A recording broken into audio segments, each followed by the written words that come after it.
Welcome back on this Monday. We are starting with Proverbs chapter 3.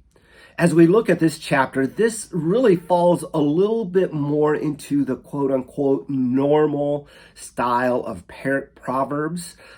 This style often can kind of say, if you do this, then this, talking about generalities, train up your children in the way they should go. So that when they are old, they will not fall from it. Does that mean that they will never fall from it? No, but it's a good generality. Statistically, they will follow the Lord. One of the statistics that I love is that if both parents are involved in church, but especially the father is active in the congregation, the children are more likely to be active as well. That's part of the training them up. Anyway, we're going to be looking at these as they break down a little bit differently than what we've been doing in the past. We're going to be looking at 2 to 4 verse segments, beginning with verses 1 and 2.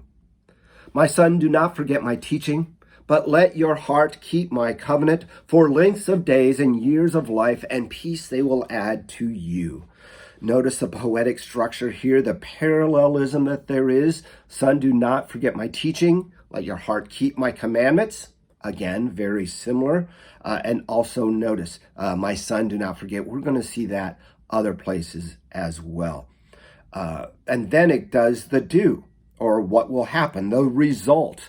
For length of days and years of life and peace will be added to you. Trust in the Lord, and he will guide you in your life. It doesn't mean that our days and lives will always be good. We're going to get to that as we look at verses 11 and 12. But it's about trusting in the Lord, his teachings, his commandments. Moving on to verses 3 and 4.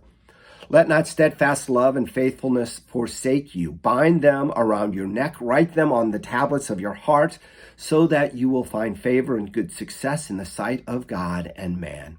Again, the first part. Let not steadfast love and faithfulness forsake you. Do not let them leave. The next 2 lines are parallel. Bind them around your neck. Write them on the tablet of your heart. He doesn't mean literally, but do not let them leave you. They are important. The steadfast love, his love, God's faithfulness, do not let them go. That faithfulness, that love, the result then that we will find favor and good success in the sight of God and man. Again, generalities that are true. Verses 4 through 8, of probably the best known verses in the Proverbs. Trust in the Lord with all your heart and do not lean on your own understanding. In all your ways acknowledge him, and he will make straight your paths. Be not wise in your own eyes. Fear the Lord and turn away from evil. It will be healing to your flesh and refreshment to your bones.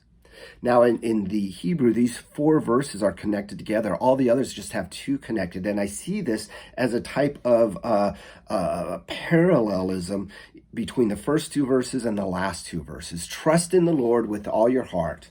Parallel with the next line, do not lean on your own understanding. I guess that could be a contrast. Trusting in the Lord, not in your understanding. Acknowledging him, all your ways, again, goes back to that first line of verse 5. And then the result, he will make your path straight. Trusting in the Lord, and he will guide you. The next 2 verses, again, show that parallelism there. Do not be wise in your own eyes. Fear the Lord and turn away from evil.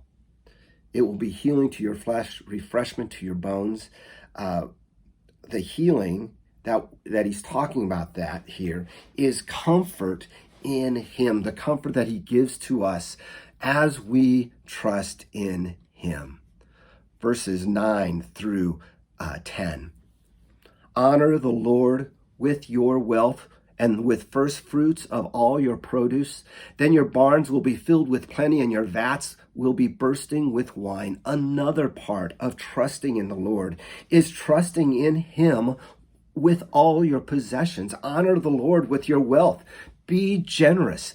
That idea of first fruits is giving to the Lord the first part of your harvest, the first part of what you have, not what's left over, but by setting aside something first. And that's how we honor the Lord. The result, then your barns will be filled with plenty and vats will be bursting with wine. The wrong way of looking at that is that we do this. We honor the Lord with our wealth and the first fruits so that we will get all of this. If we do it that way, we are not honoring the Lord with our wealth. We are trying to use him. What I have found is when I honor the Lord with the first fruits of my giving, then I find contentment.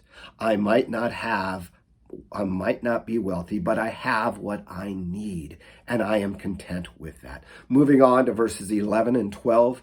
My son, do not despise the Lord's discipline or be weary of his reproof. For as the Lord reproves him whom he loves, as the Father, the Son in whom he delights.